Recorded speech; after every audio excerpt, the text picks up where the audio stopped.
We focus on history, culture, religion, art, social, and philosophy of Nusantara. Here, in the presence of Nusantara, we were made to be forgotten about the goodness of ourselves. Because negativity seems to be more interesting for us. Now, I'm Sutoyo Raharto and friends, assist you, to remind you, to awaken you that we still can find the gems of Nusantara. They are the great sights of Nusantara.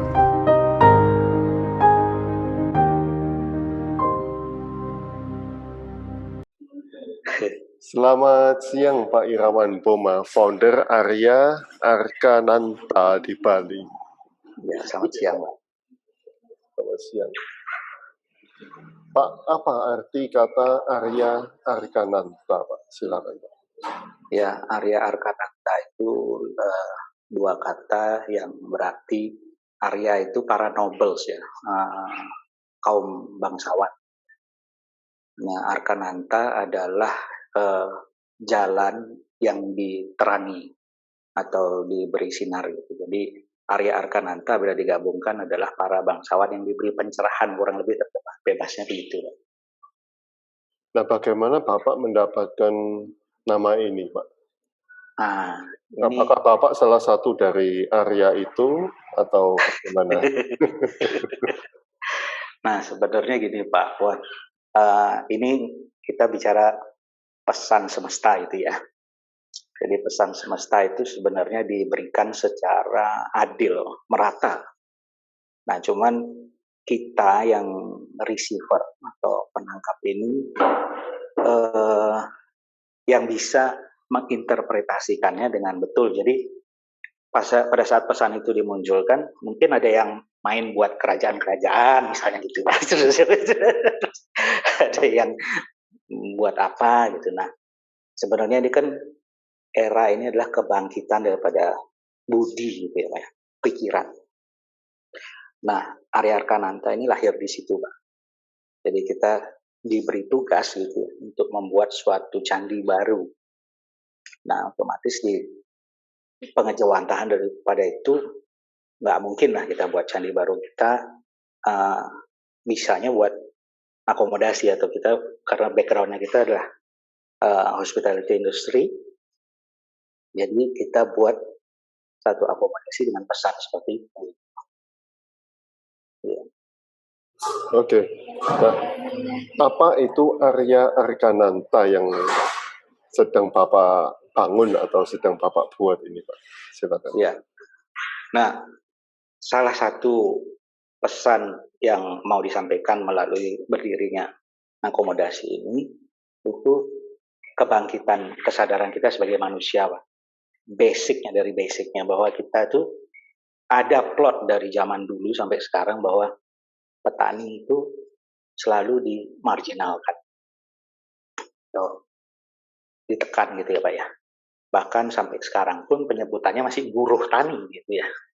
Jadi jadi di sana itu kita pikir kok nggak ada kurang fairnya gitu ya.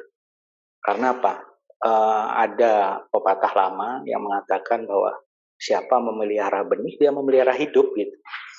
Nah, kemudian para Arya terdahulu gitu ya, melihat itu sebagai ancaman gitu ya. Kalau ada kesadaran seperti itu daripada yang katanya buruh tani itulah kita nanti gimana gitu. Jadi mulai itu sudah ada penekanan banget. Jadi, nah di sini Arya Arkananta ini sebuah jalan pertobatan lah gitu ceritanya daripada para Arya, sehingga di akomodasi ini kita menaikkan harkat dan derajat petani, bahwa kita menghargai hasil daripada petani itu.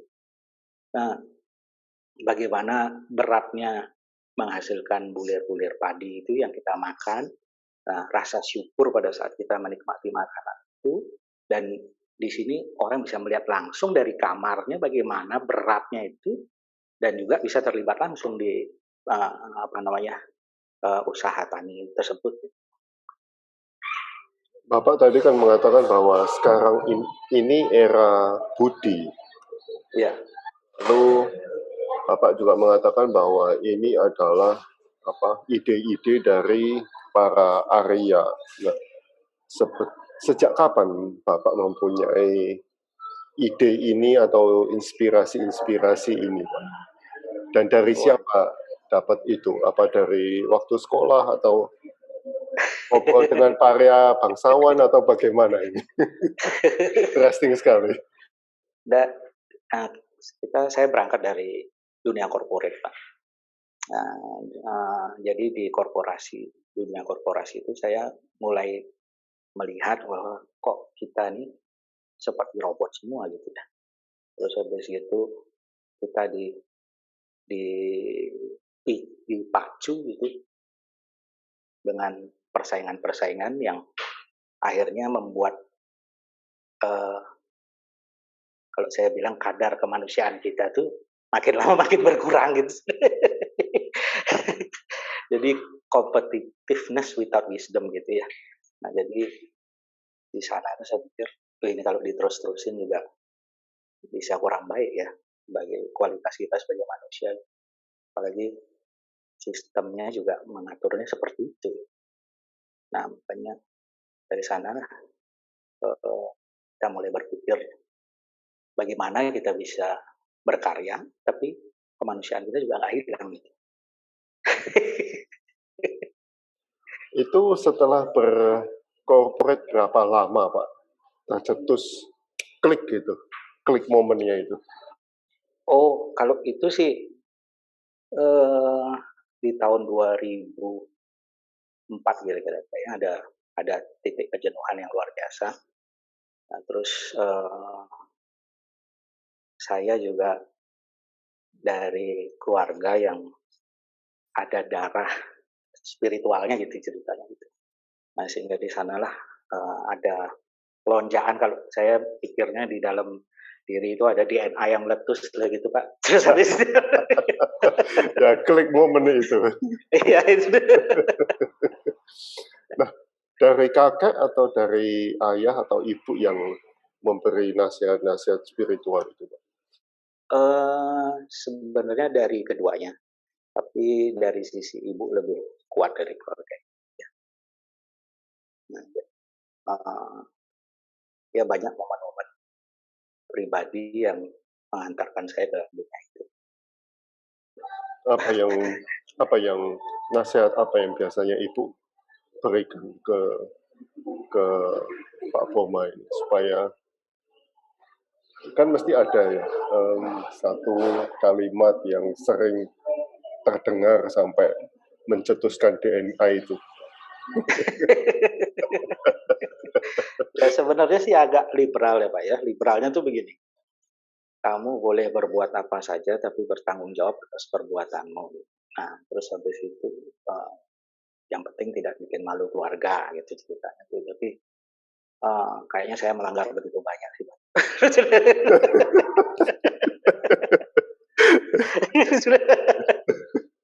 Oke.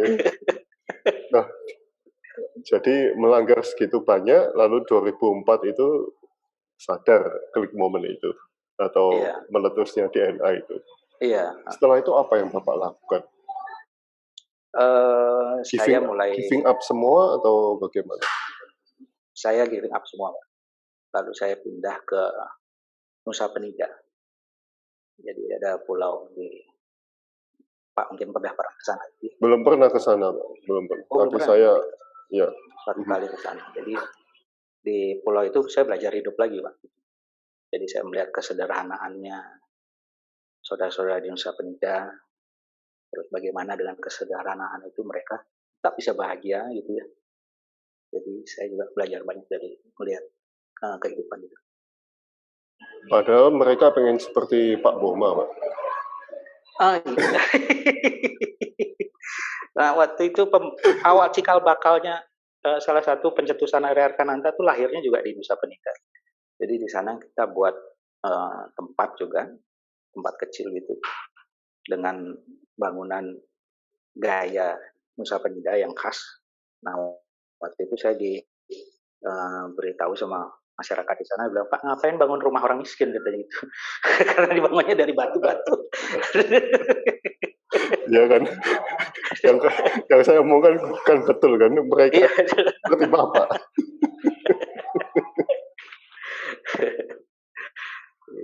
Terus jawab Bapak apa waktu itu, Pak?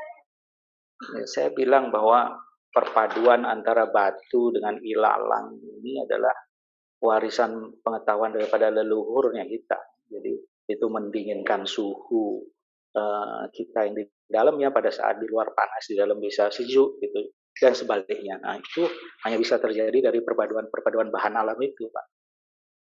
Nah, dari sana saya mulai terus mempelajari itu gitu ya, termasuk bagaimana kita preserve air karena di sana waktu itu kan air susah. Nah, jadi sebelum pembangunan itu saya sudah buat kantong-kantong air seperti zaman Majapahit dulu gitu ya. Jadi dengan tanah-tanah liat, pot-pot tanah liat yang besar itu kita tanam dulu sebelum apa-apa gitu. Nah, saya pada musim kering, air yang disimpan di pot tanah liat ini dia kemudian porus dan bisa menyuburkan tanaman di sekitarnya gitu. Bapak belajar itu dari mana, Pak? Download, Pak. Oh,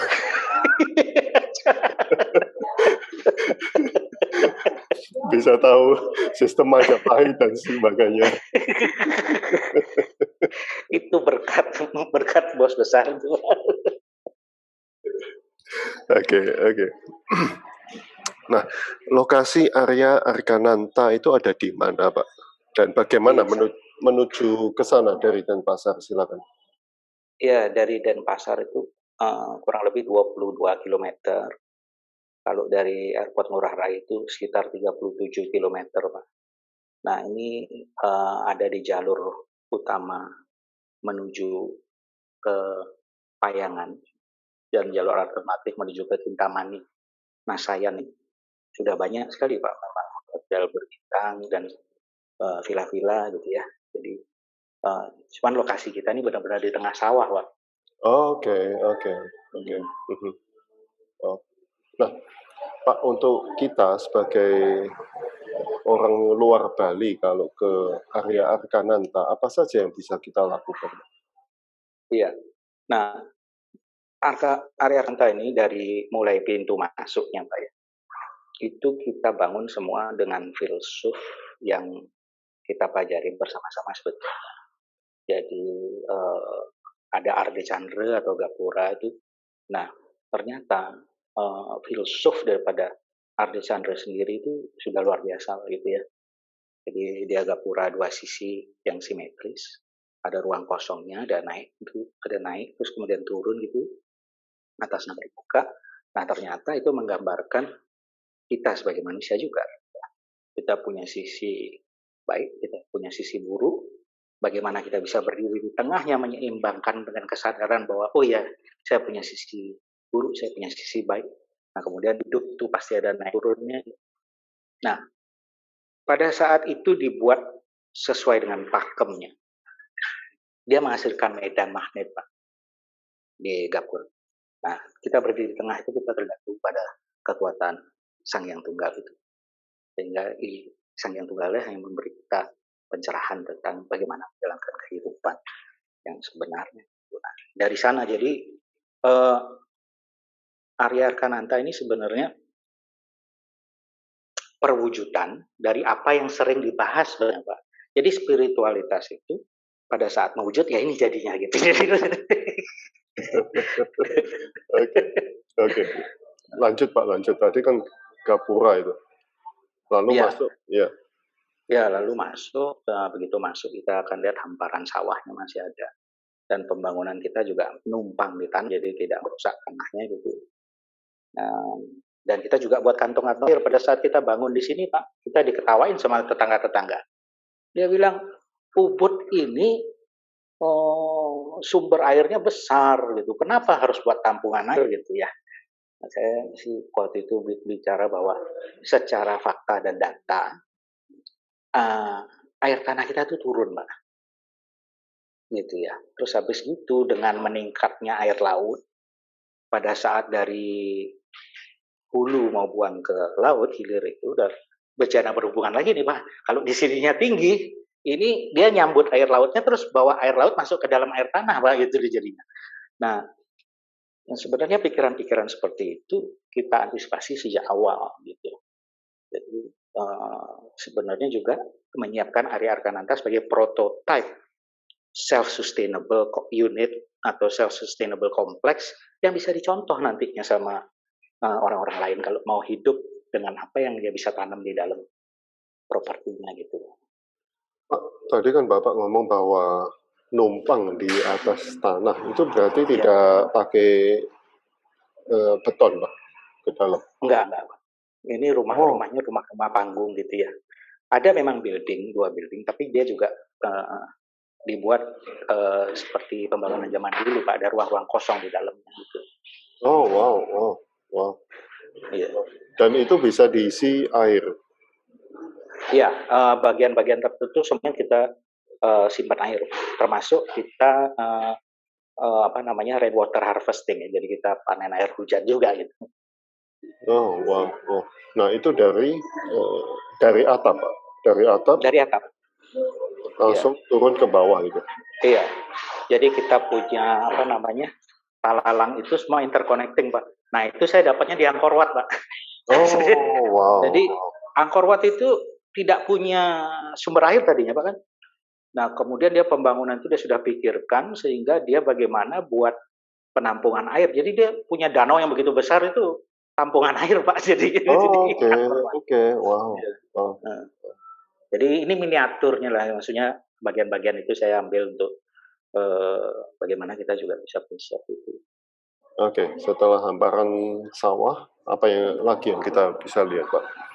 Ya, setelah hamparan sawah itu dengan kegiatan sawah, pangsari dan segala macam sistem subak yang di Bali juga kita buat replikanya di sini gitu. Nah, yang tambahan lagi adalah bahwa dari warisan leluhurnya kami di sini, kami tuh diberi kepercayaan untuk memelihara batu-batu mineral Pak yang besar-besar itu. Nah, yang kita lewati air, artinya dari air yang terlewati batu mineral itu, dia bisa menyuburkan tanahnya gitu Pak. Oh, really? Iya. Oke. Nah, selain itu ada bonusnya juga. Bonusnya itu berarti kita manusia juga bisa menyeimbangkan diri di atas batu itu gitu dengan proses meditatif. Gitu. Nah kalau Pak ingat mungkin dulu itu ada film seri silat Pemanah Burung Raja Wali itu Pak. Iya. Kita seumuran Pak. Iya Pak. Jadi si Xiao Liong Li itu tidur di atasnya batu giok Pak. Iya. Di tempat kita ada Pak. Oke. Batu gioknya dari mana Pak? Nah itu warisan leluhur Pak. Oh memang ada. Iya. Oke. Nah cuman lucunya gini, kita nggak bisa lihat hidup ini sebagai fragmen terputus-putus gitu Pak ya, karena itu sebuah rangkaian yang besar gitu. Nah batu-batu itu adalah warisan-warisan yang lama, ternyata setelah dipelajari ya ini bisa digabung jadi satu, kemudian bisa menghasilkan sesuatu gitu. Oke. Nah Pak, kalau kita nginep di sana, itu apa spesialnya?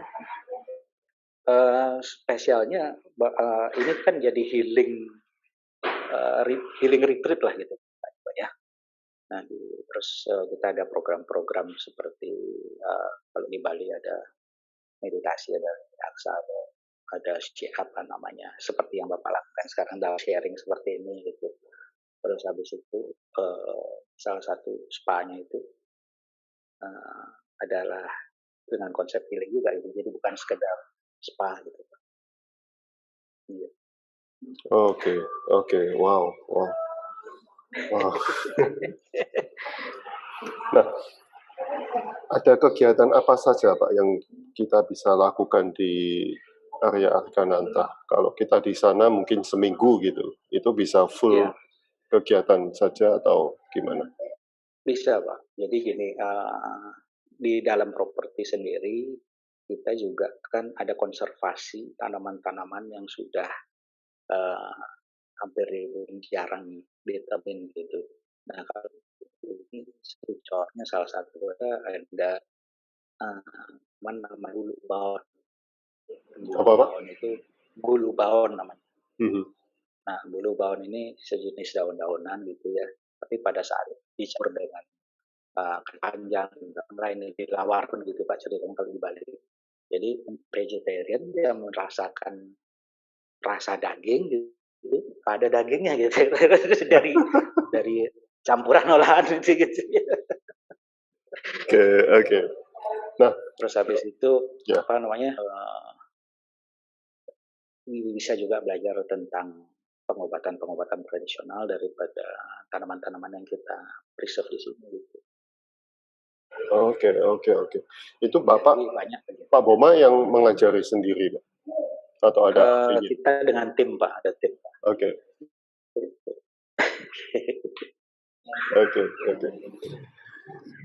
Teman-teman ada yang mau ditanyakan? Soalnya ini pertanyaan saya tinggal satu, atau mungkin nanti nambah 2. Nah, Pak,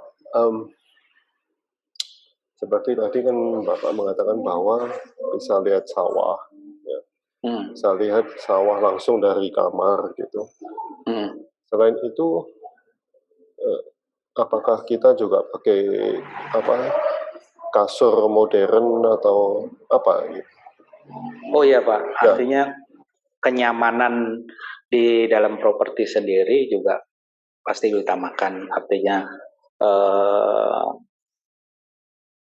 ini sebenarnya fasilitasnya di dalam kompleks area Arkananta sih standarnya 5 star ya Pak. Gitu, jadi itu semua terlengkap. Oke. Jadi bukan tidur di bambu-bambu kan Pak? Oh bukan Pak. Nanti balik ke 1000 tahun yang lalu Pak. Iya.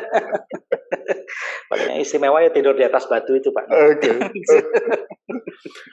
Tapi apakah Bapak pernah merasakan sendiri Pak, duduk atau meditasi atau tidur di atas batu mineral itu Pak?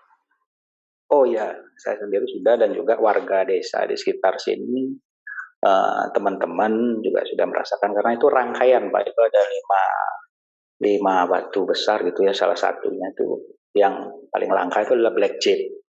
Nah, black jade mungkin Bapak familiar dengan yang cincin dipakai Myanmar segala macam. Iya, Myanmar. Ya. Tapi ini black jade Myanmar? Enggak Pak, Nusantara Pak.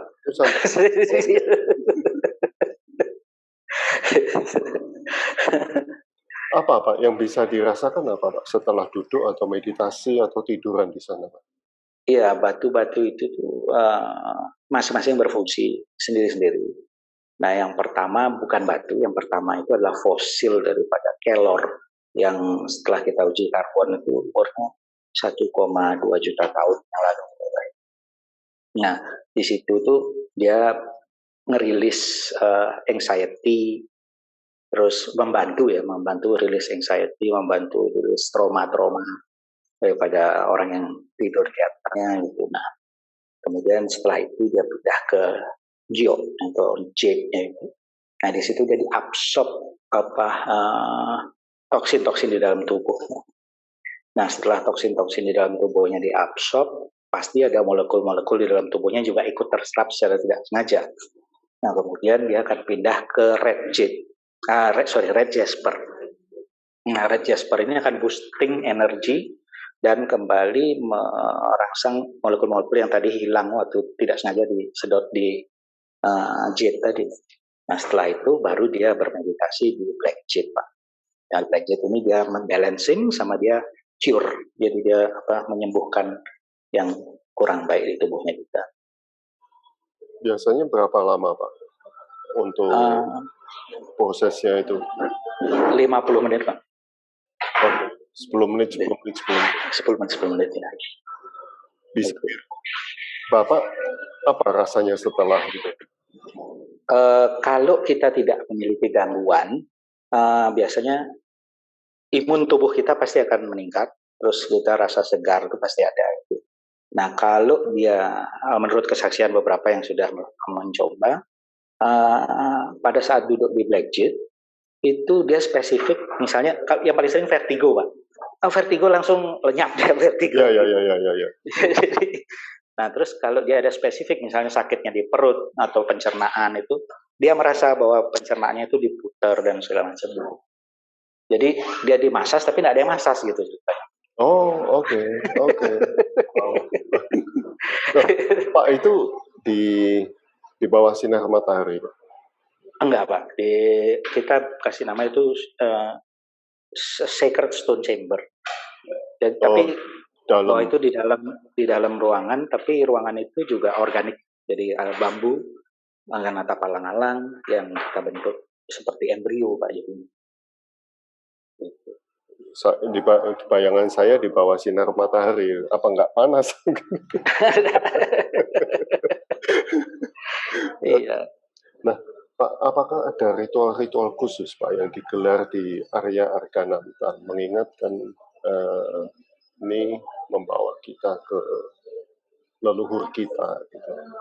Iya, betul. Silakan. Nah, gini Pak, salah satu tadi tentang area Arkananta. Di properti ini juga kita berusaha menjelaskan gitu, pemaparan fakta. Artinya ini sih boleh-boleh aja, mereka boleh terima, boleh tidak, gitu ya.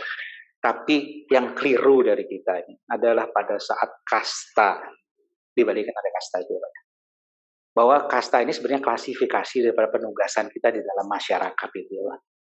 Nah, kelirunya adalah bahwa satu kasta merasa superior dibanding dengan kasta yang lain gitu.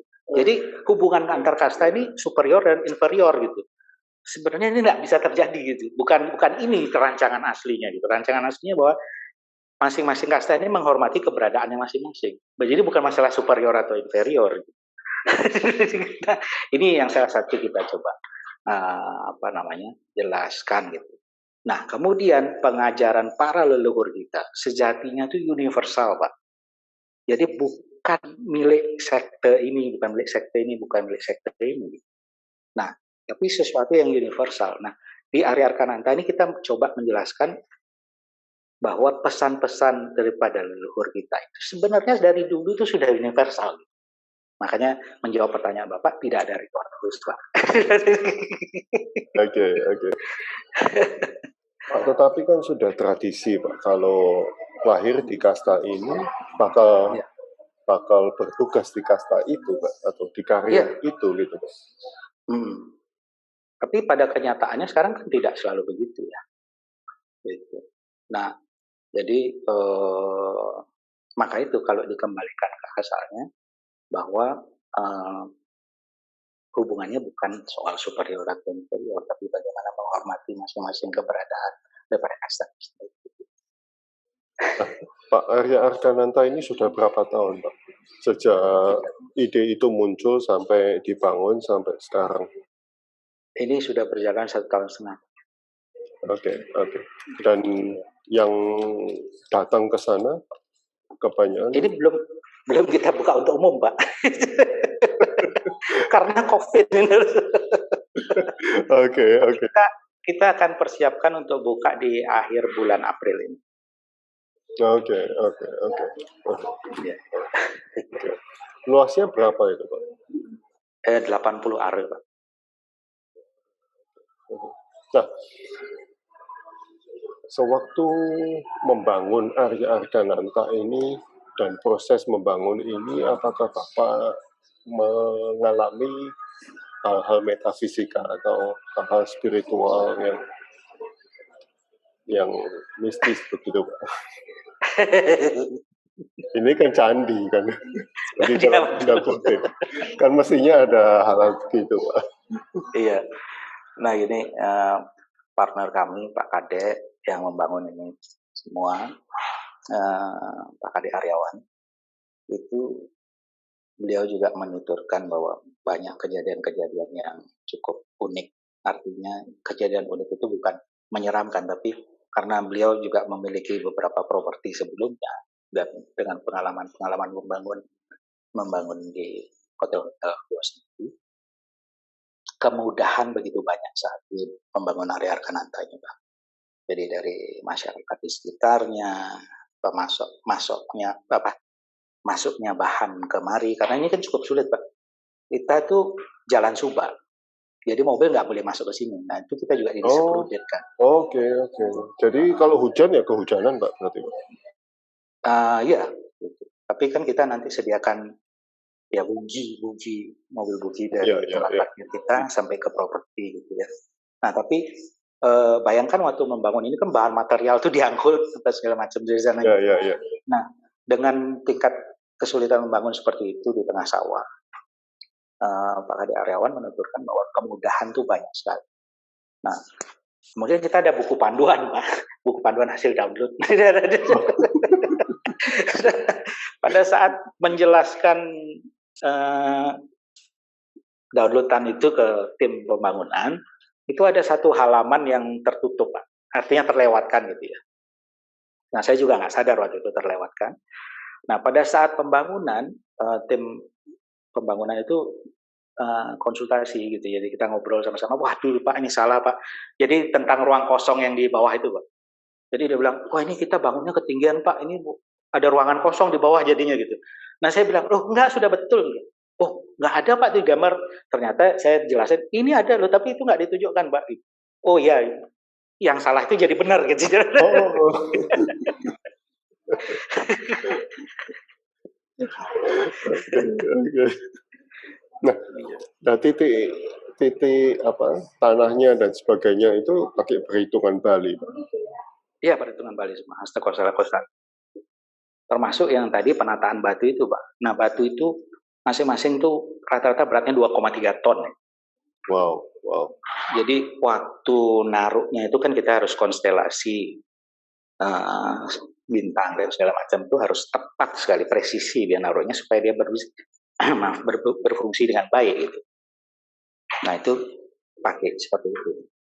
Wow. Dan itu susunannya apa? Pas dengan bintang apa dan apa itu rumusannya dari mana? Itu di Bali kita ini kan berkiblat pada kajak angin, istilah apa? Kajak angin antara timur dan utara. Iya. Jadi timur dan utara itu dari posisinya miring gini. Nah itu semua konstelasinya itu. Oke. Wow. Apalagi Pak yang spesial Pak di area Arkananta? Kita punya Padmasari yang bentuknya kita juga melestarikan bentuk Padmasari yang lama. Nah itu juga tentang manusia lagi gitu. Padmasari itu apa? Padmasana yang untuk kita sembahyang itu Pak. Oh, oke. Gitu. Nah itu terinspirasi oleh Padmasana yang sudah lama sekali, yang kita juga bisa lihat di Puresap di Nusa Penida. Amazing. Saya harus ke sana, Pak. Iya, silakan Pak, nanti diatur waktunya supaya saya bisa mampir kemari. Siap. Kita itu bangun 3 candi, Pak. Ini candi yang pertama. Oke. Dan kedua dan ketiga juga di sana juga. Yang ketiga sudah jadi juga, Pak. Oh, di mana? Di Kintamani, Pak. Iya. Yang kedua belum. Yang kedua belum. Karena yang kedua ini misinya paling susah, Pak. Misi yang digambarkan di properti itu tuh tentang Noto Manuso gitu. Itu paling susah, Pak. Jadi belum jadi.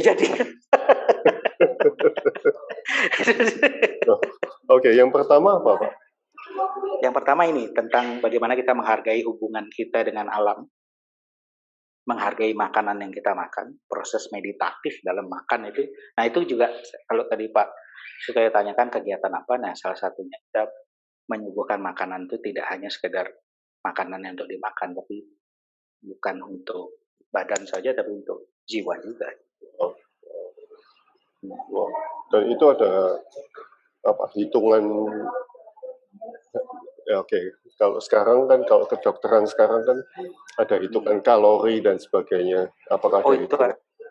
Ada. Okay. Nah, selain hitungan kalori, kita juga menggunakan ya metode zaman dulu itu warna, spesifikasi warna. Oh, really? Jadi makanan yang Anda makan apa gitu ya, itu klasifikasi warna itu ada. Oke. Iya. Wow, saya baru dengar ini, Pak. Misalnya apa Pak? Warna apa Pak? Ya itu kan ada hijau, ada kuning, ada merah gitu ya Pak ya. Nah itu tergantung daripada energinya kita sendiri-sendiri, kurangnya di mana gitu. Nah itu setelah masuk ke spa, nah di sana kita konsul, terus habis itu dari sana kita bisa uh, deteksi apa yang kurang, apa yang gitu. Jadi balancing sih sebetulnya Pak. Ya, ya, ya. Apa? Kalau bahasa Inggrisnya well-being apa itu? Balance apa? Ya wellness, well-being. Ya, wellness. Itu istilah ngetrennya. Oke. Iya. Yang pertama kan tentang makanan, yang kedua tentang membangun manusia, yang ketiga tentang apa Pak?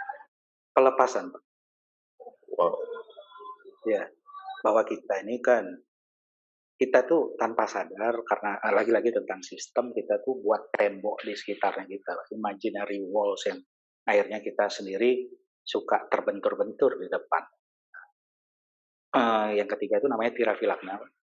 Tirafilakna itu adalah bagaimana kita tahu ada kurungan itu, ada tembok-tembok yang menghalangi kita dan bagaimana kita melepasnya gitu. Nah, melepasnya itu ya kita kembali kepada sumber pokok kehidupan yang benar gitu. Ya si balik lagi ke Sang Hyang Tunggal, Allah atau apapun disebut. Wow, wow. Shiva. Oke, terima kasih Pak Boma. Terima kasih Mas. Proyek yang sangat luar biasa. Wow. Saya harus belajar lagi banyak tentang dari Pak Boma ini. Jangan belajar Pak, kita sharing Pak. Karena saya juga dapatnya download itu Pak. Download ya. Ya, Bapak yang baca, saya yang mendengarkan gitu. Oke, matur suksma Pak Boma. Iya, sama-sama Pak. Atas waktunya, atas sharingnya. Saya tunggu kedatangannya di area Kananta atau di Tirafilakna nanti. Saya ingin makan yang berwarna-warni, Pak. Oke, terima kasih. Oke, terima kasih. Terima kasih.